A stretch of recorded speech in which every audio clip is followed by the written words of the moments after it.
ஸ்ரீமதே ராமானுஜாய நமக. நாலாயிர திவ்ய பிரபந்தம் முதல் ஆயிரம் 770 மற்றும் 771 பாசுரங்கள். ஸ்ரீ திருமழிசை ஆழ்வார் அருளிச் செய்த திருச்சந்த விருத்தம்.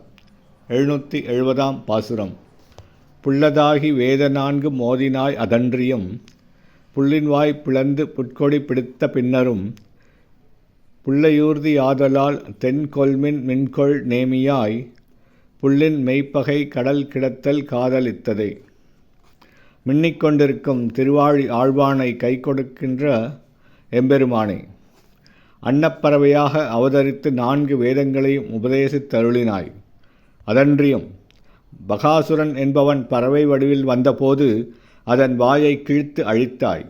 பெரிய திருவடி என்னும் கருடாழ்வாரை கொடியாக கொண்டது மட்டுமன்றி அதனையே வாகனமாகவும் மேற்கொண்டாய். இப்படிப்பட்ட தன்மைகளை உடைய நீ திருப்பார்கடலில் உமக்கு வாகனமாக உடைய கருடனுக்கு இயல்பாகவே பகையாக திகழ்கின்ற திருவனந்தான் மீது பள்ளி கொண்டு இருக்கின்ற இச்செயலைக் கண்டு மிகவும் ஆச்சரியம் அடையக்கூடியதாகவே உள்ளது.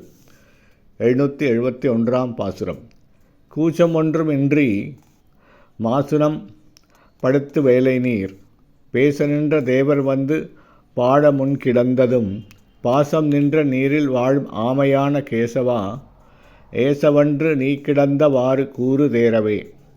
தேவர்களுக்காக கடல் கடைந்த அக்காலத்தில் வருணபாசங்கள் நிறைந்த அக்கடலிலே வாழ்கின்ற எளிய உயிரினமாகிய ஆமையாக அவதாரம் பண்ணியருளிய கேசவனே, நீயே சிறிதும் கூச்சம் என்று ஒன்று இன்றியே ஆதிகாலம் முதலாக கடல் நீரிலே ஆதிசேடனை படுக்கையாக கொண்டு பிரமன் முதலிய தேவர்களை அங்கே வந்து பாடும்படியாக திருக்கண் வளர்ந்துள்ளதை எனக்கு அருளிச் செய்தல் வேண்டும்.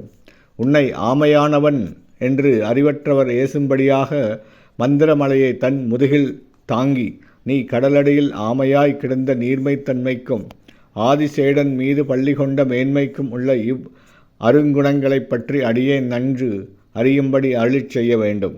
ஸ்ரீமதே ராமானுஜாய நமக. ஸ்ரீ திருமழிசை ஆழ்வார் திவ்ய திருவடிகளே சரணம்.